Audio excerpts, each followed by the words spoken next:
always been involved and just realize that serving and using your giftedness is part of what it means to be a believer in the church.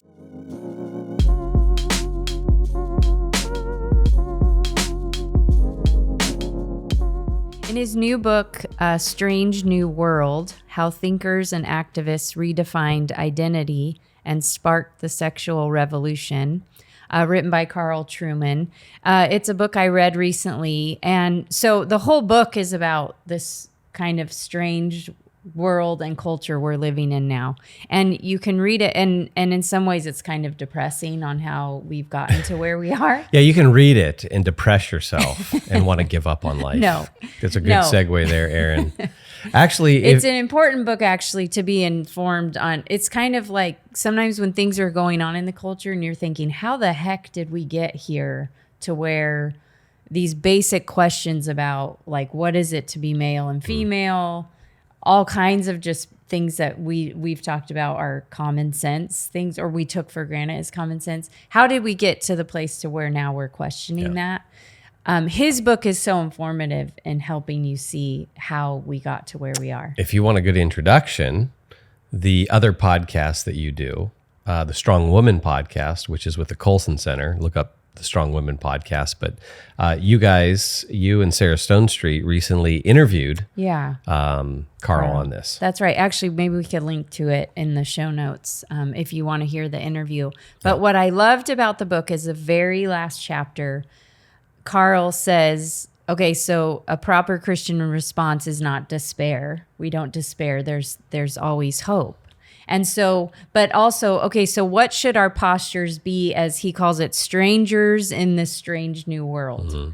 And so it relates, I think, well to this conversation we're having about kids and the church and how we integrate our kids into the life of the church. And he talks about making the church, he talks about learning from the ancient church. Mm-hmm. Of course, the book of Acts is where you can start.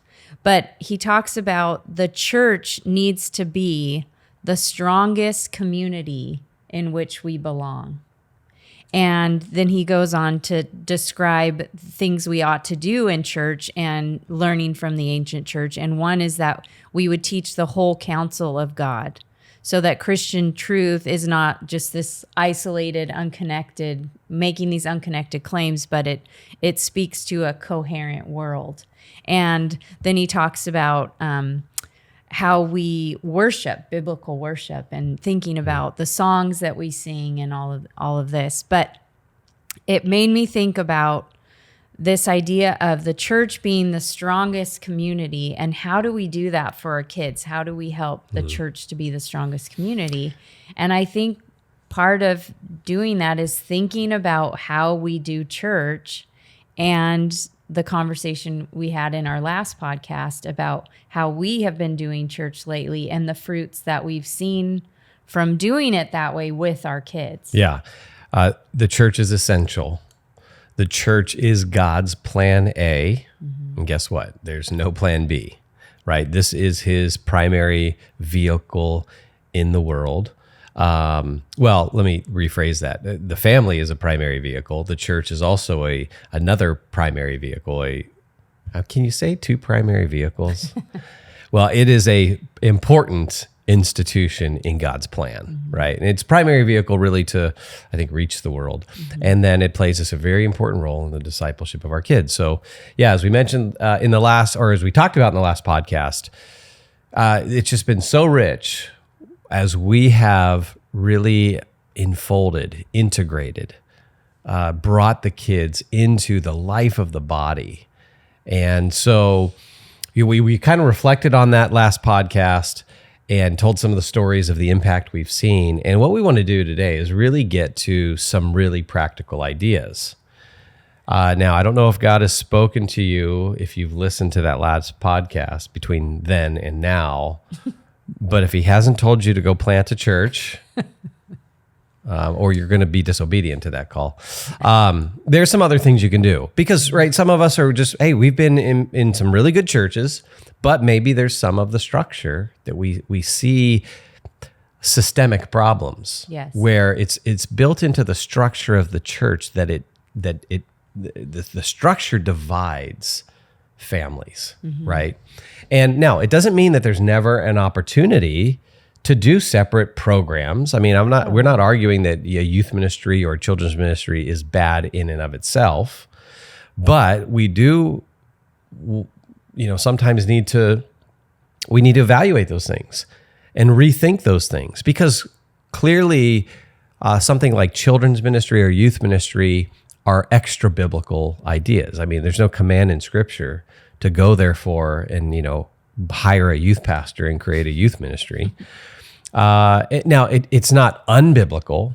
It doesn't go against any of the commands of Scripture. It's just extra biblical. And there's room for that. There's room for us to look at the current context that we're in and figure out how, God's church should be structured and that kind of thing. So we're not throwing all that out. Yeah. But maybe we've gotten to a point where, hey, there needs to be some rethinking of this, and particularly because we're in a different cultural moment, in a more hostile one, and there's not the institutions around us anymore that support a Christian worldview. It used to be the society, there was more shared values, more a grounding in what we would call a Judeo-Christian ethic. We don't have that. It's not, we don't have that strong view now or shared values in our government institutions, our educational institutions, our business institutions, big tech, all of these things. And so the church, and this may be a good thing. It could be a good thing because it causes us, we're going to need to rely on other things to help us out here. Family, stronger family bonds, but also stronger bonds with the church, a stronger church community. So, yeah, and I think one thing to think about is, we talk about culture a lot on the podcast. I mean, there's a really good book about culture if you guys haven't seen it. You've written a couple books on culture. I mean, we talk about culture a lot, but of course, what is the most powerful way that culture shapes us? It's by presenting what is normal. And it's not just the culture out there. It's thinking about how does the culture of my church or the churches that I grew, all my church experience, how has it presented to me, this is normal, this is normal. And we might not ever just step back and say, is this good the way we structure things? Yeah. And because I'm sure most of us attend churches that look different, for example, than the first century church in the book of Acts that's described, right? Yeah, very different. So that's okay. It's going to look different. We're going to, first of all, we're going to pull up in cars rather than walk to riding our donkey to church. Exactly. Honey, would you get the donkey ready? The kids are almost, So of course it's going to look different, but can we look at the book of Acts? Can we do what Carl Trueman suggests? Learn from the ancient church. Well, what does he mean by that? Well, what are the things that they did that were good, that helped them to form community bonds that were so tight that even through martyrdom, the community stuck together. Yeah. They loved one another. They helped one another. And then step back from our culture. Is our church community a community like that? Do we have those strong bonds? Do our kids have those strong bonds with the people that we've been going to church with for maybe 10 or more years? Do they even know the adults in the church? Do they know? And do the adults know them? And do the adults know them? And so stepping back and thinking, is the way our church structured good? Is it bringing about good? Is it fostering and aiding in these things that we should value and want? Yeah. So let's get into some practical steps. Yeah. And the very first practical step that I want to encourage everyone out there to do, if you're listening, subscribe to this podcast. Just want to take a moment to encourage people, subscribe to the podcast. If you are watching the podcast on YouTube, hit the subscribe button so that you're alerted to the every new episode that comes out. And we just want to encourage those who are listening to the Maven podcast to, if you think this is valuable, one way you can support it is by subscribing. Let other people know about the podcast, and also consider even supporting the podcast, supporting the work that we're doing. If you find this valuable, Maven is a 501c3. We are supported by a army of donors, and so we want to encourage you to consider supporting the work that we're doing to help come alongside families to disciple their kids. And that's why we're thinking about this. We got to be more effective in discipling our kids. So that was a slick way to slip in a commercial there. You're professional, Erin. That was not a commercial. That was an appeal to people who are invested in what we do. Yeah, I'm gonna have to work on your donor development skills here. Okay, so first step. Oh, you want to take first step? You want to go first? Go ahead. Why? No. Hey, ladies first. Okay. Well, we already talked about rethinking, or just thinking about your current situation, your current church, the churches you've been a part of.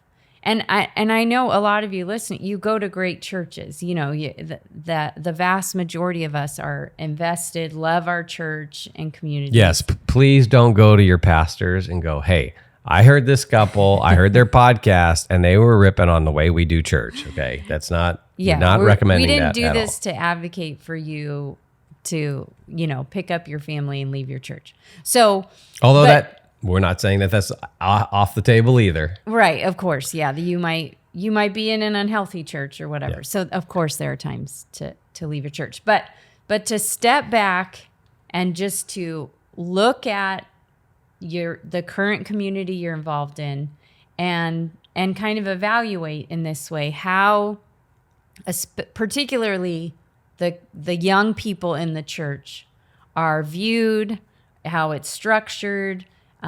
Is there fellowship and really an attitude that the kids are a part of the church? Yeah, and specifically, I'm just trying to think through some specific questions for evaluation, right? I think we want to ask a number of different questions and these are somewhat measurable. We could say, all right, what percentage of our programs and events separate the family, separate kids from adults? What percentage of the stuff that we do in the church is kids and adults doing separate things? And so that might be a good first step in kind of evaluating and just getting a sense. Is it 90%? Is it 25%? I'm guessing that most evangelical churches in the U.S. is going to be the majority. So that could be one question. A second question could be, okay, can we look back over the last 5-10 years and can we look and see, do we have any sense of how many kids remain in the faith, that remain faithful churchgoers or continue to follow Christ faithfully after they graduate from our youth ministry, right? So after 18, they go off to college or in the workplace. Do we have a sense for how many of those are staying faithful? And let's say it's half. Do we need to evaluate things then? If only half of our kids who are graduating from our homes, graduating from our churches are staying faithful. And there might be other factors that are involved there. Maybe it's a highly evangelistic group and so families aren't involved, and there's other factors. But the point is, do we have any sense for how many are staying plugged in? That could be another evaluation question. I was thinking here could be another possible one. How many students or children does a typical adult know? Not only know, but are somehow involved in the life of the kids. That could be an evaluation. Is there much connection? Particularly the folks who don't have kids, or their kids are grown up or whatever. Is there any connection to those older folks? And maybe that could be a way to evaluate some of this as well.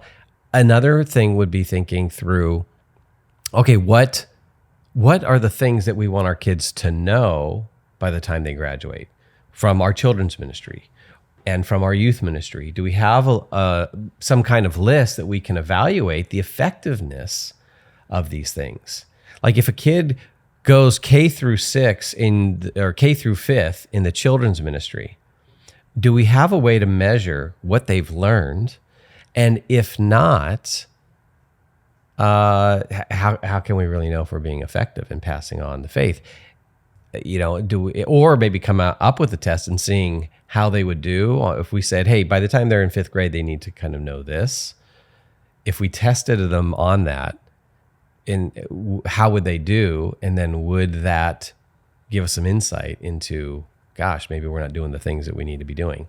All I'm trying to get here is that, we're saying rethink your current model, evaluate the current model, the system, the paradigm, right? All of that. Mm-hmm. Well, we might need to come up with some specific questions on that would help us to evaluate that. Yeah. And so that's I think maybe spending some time thinking about that, and then rethinking, what are we doing now? Mm-hmm. How does it fit up with where we want to go? Are we really being effective in the discipleship of our young people? Yeah, and the next practical one I think leads from that, because to evaluate, you really have to be involved. And so the next practical thing we would encourage is that you would start to volunteer to be a part of the different ministries, especially the ones with the young people in your church, and get a sense of the young people in your church and be a part of, I think any pastor, probably every church, is looking for more people to help. Wait. You want us to do some hard work here. You actually want us to get our hands dirty. Mm-hmm. All right, let's close in prayer. Yeah. Actually, Carl, again, to go back to the book, but Carl Trueman, he talks about, this idea of expressive individualism, which is how we view ourselves in this culture, but how this has aided this mindset that you go to church. He also talks about how many churches there are in denominations, but that this can foster a consumer mindset when it comes to church. We don't want to be people who attend church as consumers. And I guess that's what we're encouraging. Yeah. So to start to get involved in the teaching of the young people, whether you're teaching it yourself or you are helping in the classes or in the time with the young people, whatever it is. Yeah, and this is where I think we sometimes take baby steps, right? We take incremental steps because we don't want people to be overly discouraged. I guess we don't want to be discouraged at all. Not just overly discouraged. No. Don't be discouraged at all. But realistically, you might say, gosh, I think there needs to be some systemic change in the structure of my church. But that's this huge, big, audacious goal, and we're nowhere near that. Yeah, that's okay. Mm-hmm. But maybe this is one of the small steps you can take, is say, and it's get involved. Mm-hmm. And this has been our approach to church from the get-go. I think because we've been discipled well, and we've had good influences on us and our view of the church. And so we've always been involved and just realize that serving and using your giftedness is part of what it means to be a believer in the church. So, maybe it just is the first step of teaching Sunday school. And in that Sunday school class, you're just starting to raise the bar. You're not just satisfied with telling a Bible story and then doing a craft, right? Ouch. I don't know. That may hurt right there for some folks. Or maybe it's getting involved in being a volunteer youth worker, because we need more good volunteer youth workers. One of the best ways to also gain a hearing of your church leadership, because that's one point we're going to talk about. One of the best ways to do that is by serving first. And that's the approach we've tried to take, is not going into a situation kind of guns blazing, critiquing everything, judging all that they do, pointing out, we don't do this and we don't do that, and that's not the right way, right? That not effective, okay?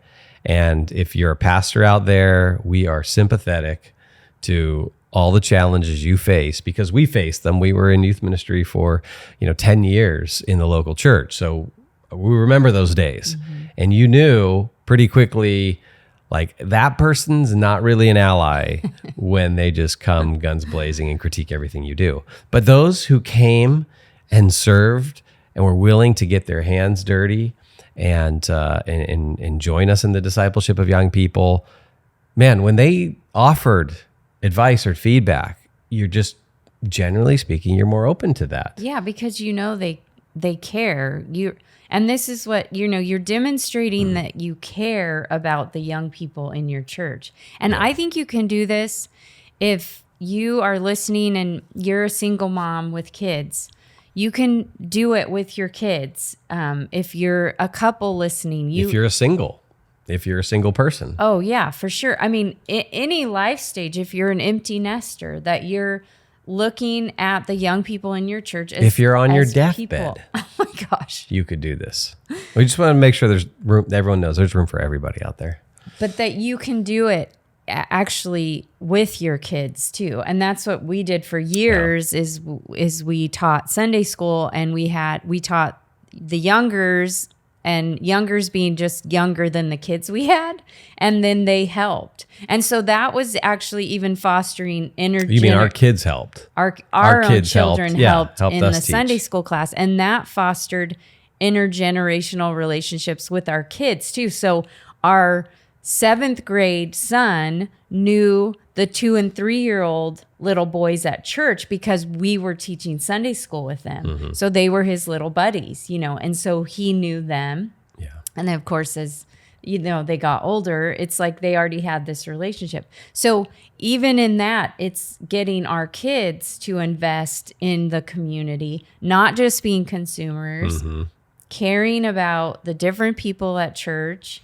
And so volunteer, get involved. And then not only are you demonstrating you care, but now it is helping you to evaluate and get a pulse of how things are going in the church and where maybe change is needed, or maybe just some tweakings needed, maybe some encouragement towards something that would be really good is needed. Yeah, and when you serve, it also gives you a little bit of leverage, right? Like I was talking about, now the pastor realizes, hey, you're now an elder. You're not an elder. You're an ally. Ally, yeah. You're willing to serve. You're willing to help out, not just critique. And then, we all know that a lot of churches out there, they're always begging for volunteers. We need more volunteers in the children's ministry or the youth ministry. And so for us, we had a situation where, one of our past church was in need, and they needed help in the younger kids Sunday school class. And so you volunteered us for the 2 and 3-year-olds, and you then asked, hey, can we deviate from this set curriculum that the church was using?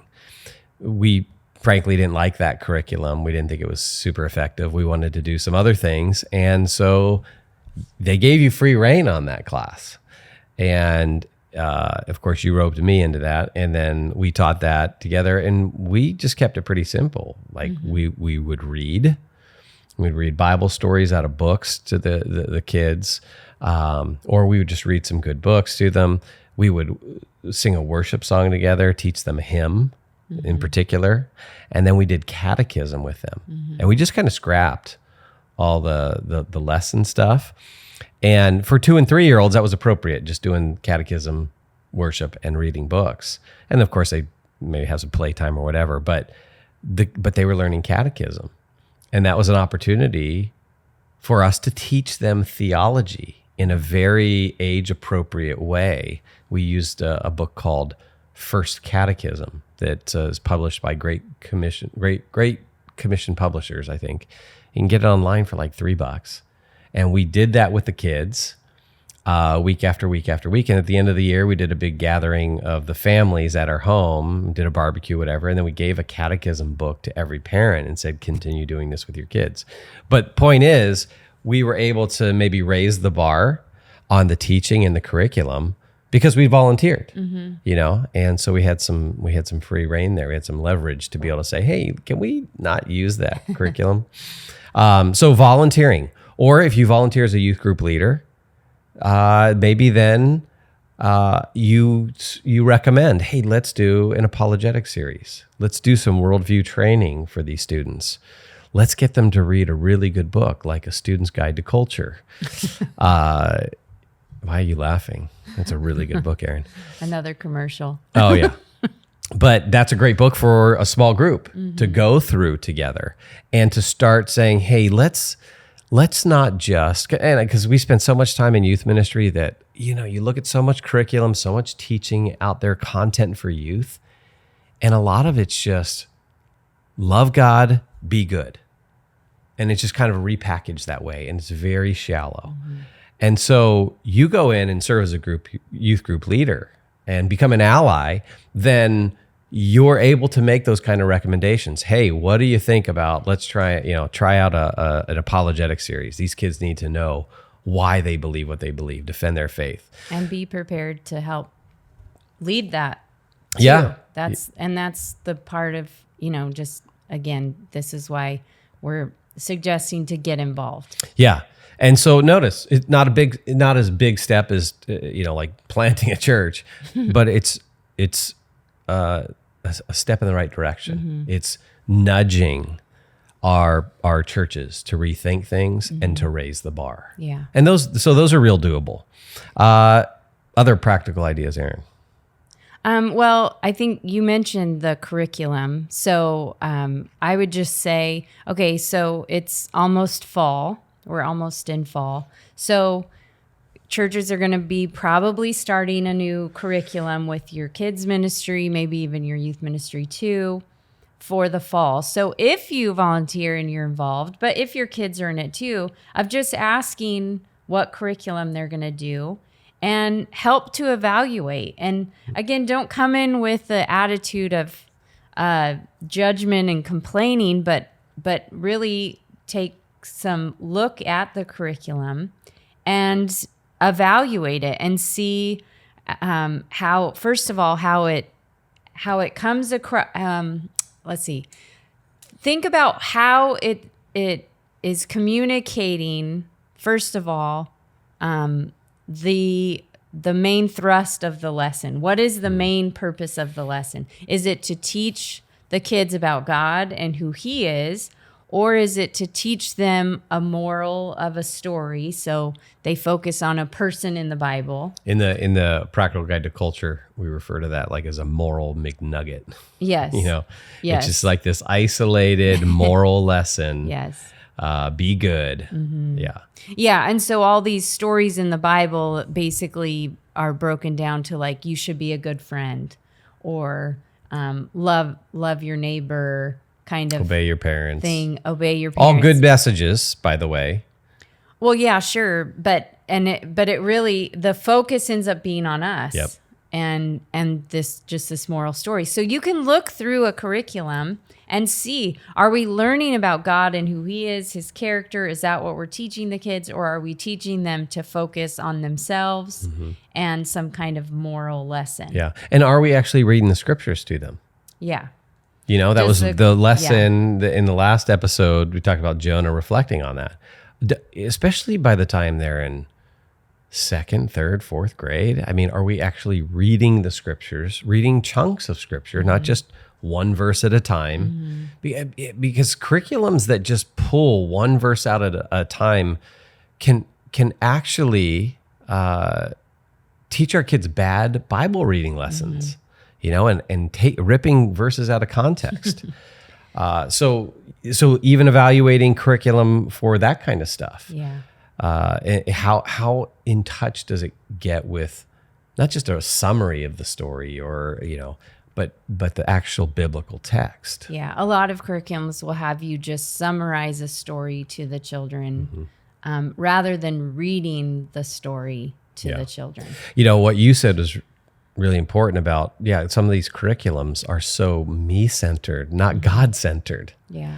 And there was a great evaluation done by some of our friends, Elisa Childers, Natasha Crane, Krista Bontrager, and Monique Dusan on the Orange curriculum. So if your church uses the Orange curriculum, I'd encourage you, do a search for those 4 ladies' names, or even one of those ladies' names, and Orange curriculum. And they did a great video on evaluating that and the me-centeredness of some of that. Yeah.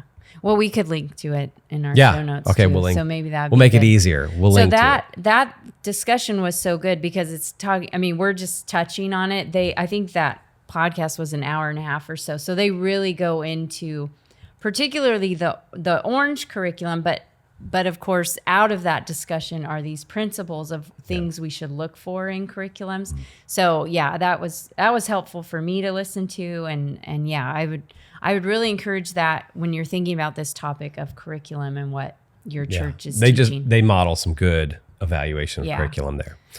Okay, so we got rethinking, model, system paradigm, volunteering at your church's Sunday school, youth group, evaluating the curriculum that we're using. A couple more things. What else can we do practically? Yeah, family camp. You're pointing to that. You want me to say that? Well, you wrote that down. Oh, yeah. That was my note. Because it was a great idea. It's a brilliant idea, Erin. Family camp. And actually, this might go under a larger point, which is to look for ways to reduce the segregated programs. How can we create more opportunities where families are together, adults and kids are together? So like we do all the separate stuff. So we have like youth group, for instance, we have youth group mission trips. And again, those aren't bad in and of themselves, but every youth group mission trip is often done with just the youth group, or every youth group camp is done with just the youth group. And then you got your adult camps, the men's retreat or the women's retreat.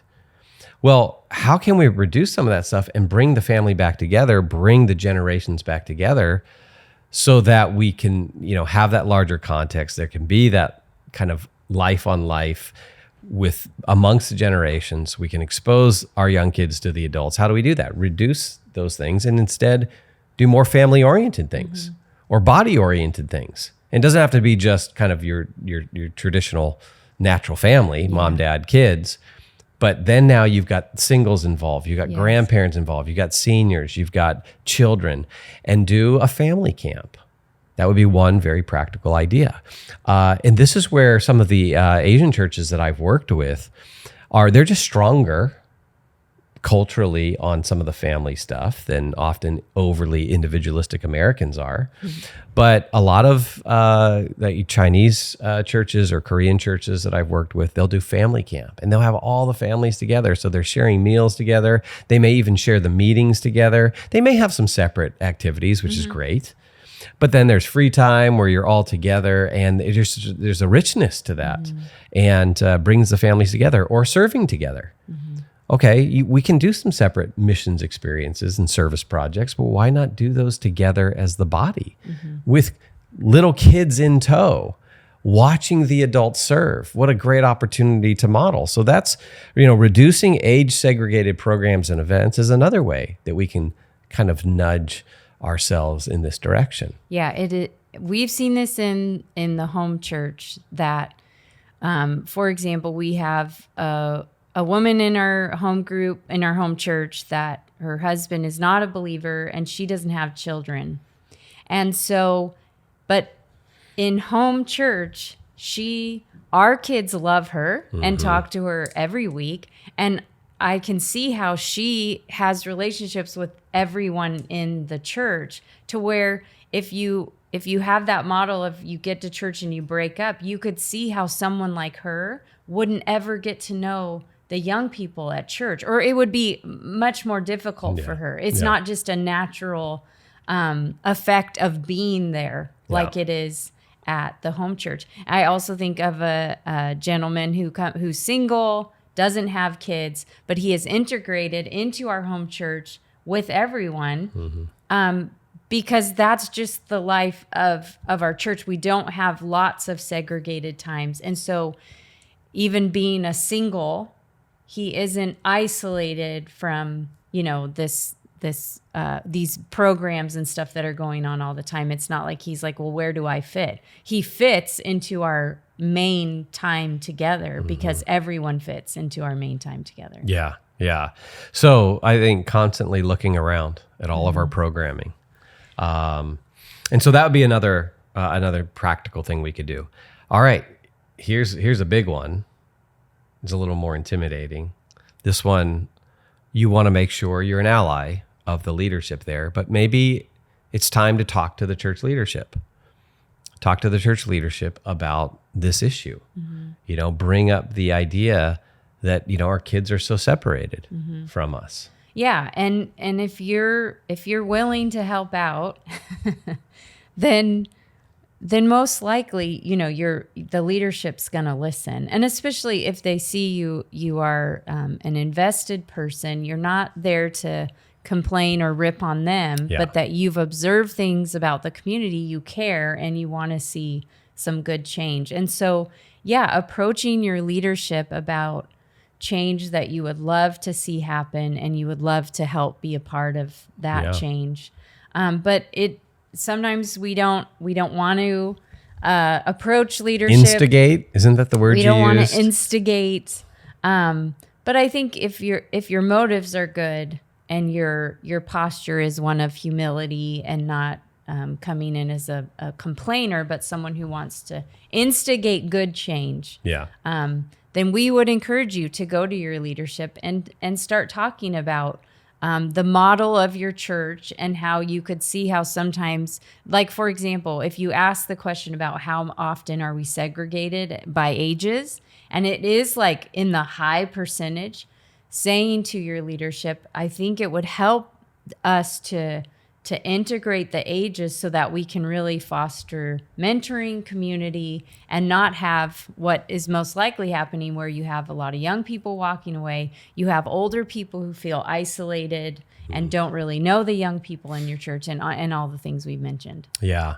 And when you think about, raising some of these issues, of course, affirming the good in the church, I think church leaders they don't hear that enough. They don't get thanked enough. They don't get appreciated enough. And so they're, affirming them in what is good, and not just in this particular meeting. That should be a general pattern. Because like, hey, let me affirm you real quick before I whack you upside the head. Okay. So that needs to be part of the regular pattern of affirming our leaders, appreciating them, but then also saying, hey, can we think about this issue? Here's some of the things we're seeing. And oftentimes the leaders they're seeing those same things. Yeah. There's so much to do. There can be, especially in kind of current models of church, so much expectation and work gets put on a single pastor or leader's plate. So they can be overwhelmed. So they might say, yeah, I recognize that too. I just have no bandwidth to address that. And so you might find there's a ready ally there, but they might just need some help. And then maybe the recommendation isn't, all right, let's throw everything off and let's change it all. Maybe it's an incremental step. Yeah. So for instance, maybe we eliminate, here's the step. We just, by the time kids get to middle school and high school, we eliminate youth Sunday school. If it conflicts with the church service, we say by the time they're in middle school, they're able to handle quote unquote big church. So let's do away with a separate youth service. Okay. Now you may have had that tradition for years and years and years, so maybe that's not so much of an incremental step. Maybe it's a bigger step, but that's something that certainly can change. And I mean, one of the churches that we served at in Colorado, I was the youth pastor there, and we oversaw junior high school, college ministry. And we got there, and there had already been a culture of no youth service on Sunday morning. Instead, middle school, high school, went in with the parents and were in the churches together and would sit with their families. And so a couple of years into that, we thought, let's try a youth service on Sunday. We did that a couple of times. We actually had parents complain. Yeah. They're like, no, we don't like this. This separates us and our kids, and we want our kids with us in church. So we scrapped that. Yeah. And so that culture had been built over time. And so that sometimes, it takes some smaller steps, but you can develop a culture where that becomes the norm. Yeah, and that story actually makes me think about the truth that a lot of people do not want change, especially when it comes to, something that to them is normal. This is the culture. This is what we do at church. And so you will most likely bump up against people like that. But if you are in leadership, or you can get the ear of your leadership, and if they're willing to allow some change, that you help people along with basically just telling them why the change is needed, the problems you're seeing, or the culture you're seeing, and how you want to foster something else. And so explaining why we're going to try something different because the way we've been doing it just isn't working anymore, or whatever. So especially if you can get your leadership on board with the changes you're trying to provoke, it can help with the people who like it the way it is and don't really want it to change, which is a hard thing. Yeah. And last but not least, I know we've joked about this, but maybe consider planting a church. I know everyone just stopped right there. Turn it off. I'm done with the podcast. Yeah. No, seriously, we need more church plants. The church constantly needs to be planting new churches. And it is easier in some sense to build this kind of stuff from the get-go into the DNA of your church, that this becomes the normal culture of the church from the beginning, versus having to deal with some sacred cows, to deal with already existing programs. You can build this stuff right from the get-go and create a culture where, not right from the beginning, this is the norm. And so that's something to consider. And if you need any church planting help, Erin is here. She will consult with you. She's going through it right now. Do not volunteer me. Okay. I'll volunteer Jason. Just contact us. I'll connect you with your other pastor. So those are some things. Really, we wanted to come up with some really practical things that can nudge us in the right direction in terms of raising the bar of discipleship for our kids in the church. And how can we be more effective in this? Because we really desperately need that. And so these are some practical ideas. Hey, if you guys have some ideas, I mean, you're listening, you're going, hey, our church is already doing some of this, and here are some great ideas. Please email those to us, and we'll read those on the podcast. You can email them to us at info@maventruth.com, info@maventruth.com. We love to hear your feedback. We love to get your questions. We'd love to get your recommendations. Erin really loves to hear your compliments. So, give her compliments. But no, really, we want your feedback if you've got some really good ideas that we can share with all of you who are out there listening. So anyway, maybe think, hey, what's my first step going to be here? What step am I going to take to help my church, the body of Christ, my community, really work harder and work smarter at discipling the next generation? Maven exists to help the next generation know truth, pursue goodness, and create beauty for the cause of Christ. To find out more, check out maventruth.com.